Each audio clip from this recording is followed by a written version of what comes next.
Hello, Knights fans, and welcome back to another edition of the Knights Baseball Roundup. And as always, I'm joined with the skipper of the FD baseball program, head coach Gary Puccio. Coach, how you doing? Doing all right. Hanging in there, Christopher. I hear you. We're coming down the home stretch, 7 games left. I know you took one on the chin this past weekend at Sacred Heart, dropping all 4 games. But I mean, you were competitive for most of the time. What did you see in your eyes over the weekend? Dropping is a key word because I thought we made a couple of key errors at key spots in the series. And I know Sunday we had a 4-0 lead with Logan, and we couldn't get out of the bottom of the third. I think third or fourth inning, gave up 5 runs, and that kind of changed the game. But they're better than us right now. Obviously, they're 2-time defending champs and have a great shot at being a 3-time defending champ. And as you said, they're an all-senior team for the most part. So hopefully that means next year we catch up to them again. That's the best we can hope for right now. The one lone bright spot was the play of Kyle Weeks. He had 571 in the series, and his career is winding down. Can you just talk a little bit about what he's meant, actually the whole year and over his career? Yeah, Kyle's been just a trooper for us for the past 2 years. I mean, he's a big reason we went to the playoffs last year. And one of the things I use Kyle as an example, and I tell the kids I probably do it too much sometimes, but my thing is level of play and playing hard all the time. And Kyle Weeks never takes a play off. Doesn't matter what the score is. Doesn't matter. You'll see him diving for balls in the field. You'll see him hustling on the bases.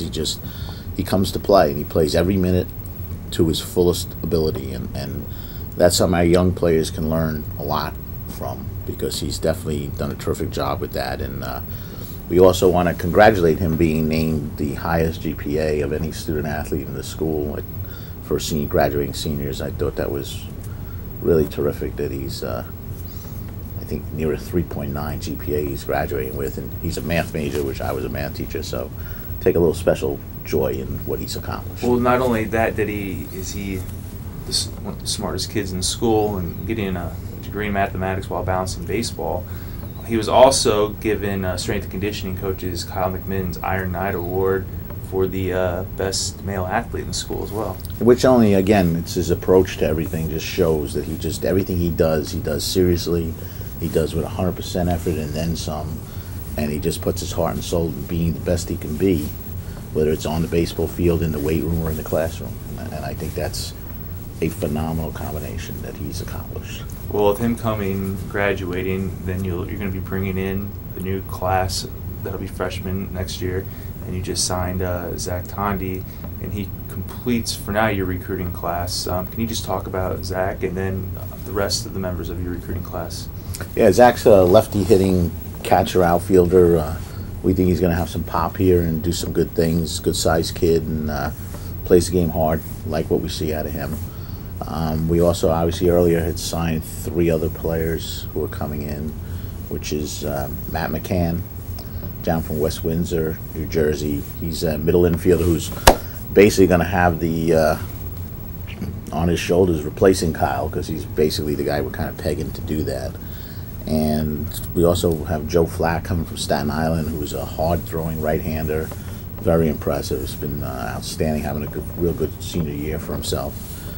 And Dave Eglin from Brookdale Community College, who played high school ball at Toms River South, which is the best program around, one of the very best. And he's a lefty hitter, lefty pitcher, bats cleanup for Brookdale, and we're expecting big things out of him. He's kind of, replacing Eric Anderson, if you look at it that way, that Eric was our lefty fielding first baseman, lefty hitter, and lefty pitcher, and this kid does all those things as well. And so we're kind of looking at it that way. Well, our baseball contact at the Northeast Conference, Ralph Ventry, his wife works at Brookdale, and he says that he's the real deal. The guy can mash. Yeah, we're very happy to have Dave. We think Dave's going to be an instant hit in our lineup. Obviously, coming in as a junior, he's an experienced college player already, and that's definitely going to help. And yeah, we're looking forward to seeing him in the lineup next year. Now, this weekend, stepping out of conference play. You're going to Delaware State, and they're a team that's won over 30 ball games this year. I think they've even lost 13. What's the game plan? I know you want to probably maybe play some guys who haven't played much this year, since develop them, not conference game? What are you looking to do? That'd be true in normal circumstances, but we basically have 11 position players this year based on the injuries, so we've been playing everybody already. I mean, it isn't like there's a lot of guys left over. I mean, I kid Jack Loftus all the time because he's the other catcher on the bench, so I can't use him in case the catcher goes down. So basically that leaves Jose De Leon as usually the only bench player. So it's just been that kind of year. It's just the way it's gone. So as far as playing other kids, now we're going to play the same kids, but what we're going to do is switch around a couple people. And Dylan Sprague's had a very good year at the plate for us as a freshman. We're very happy with how he's hitting, and we need to see how versatile he can be. He's played short this year due to injuries again, and he's played a little bit of right field. One of the things we want to do is see him at second base, so we're going to put him at second base for at least 2 games this weekend, because that was where we originally had pegged him to be, and want to take a look at that. Obviously, after this weekend, then you'll have 4 games left, and it's actually going to be a big series with Quinnipiac the final weekend of the year, because you have a chance to even potentially finish in 7th place, which would be huge the way this season started out. Yeah, we'll probably have to take 3 out of 4 from Quinnipiac, and I don't know if that's an easy chore. I mean, we haven't taken 3 out of 4 from anybody this year, so I don't know. I'm cautiously optimistic about that, obviously. I think it's more about, obviously, we don't want to finish last. It would be nice to finish 7th. But I think it's more about celebrating the seniors and their last day as playing baseball here at FDU, and I've been lucky enough to coach those other 3 guys for 3 of their 4 years here, even though they weren't my recruits and I didn't bring them here. I've had a very good time with the 3 of them, and they've been very solid players for us and very solid contributors. And I think Sunday's about Saturday is about celebrating the careers they've had. Well, that final weekend series with Quinnipiac will be a pair of double headers. Both will be streamed live on NEC Front Row, so your final 4 games can be seen. Oh, great! That's great. Oh, good.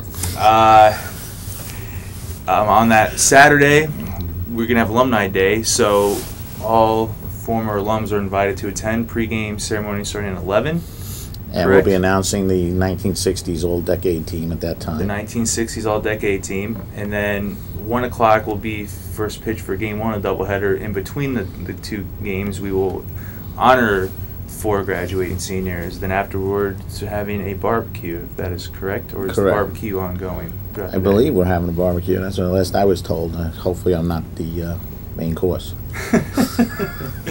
Well, if you guys, anyone, friends of the program, alumni, anyone wants to come out for Alumni Day on May 18th, that would be fantastic. It's shaping up to be a great day, conclude the season, and hopefully on a couple wins.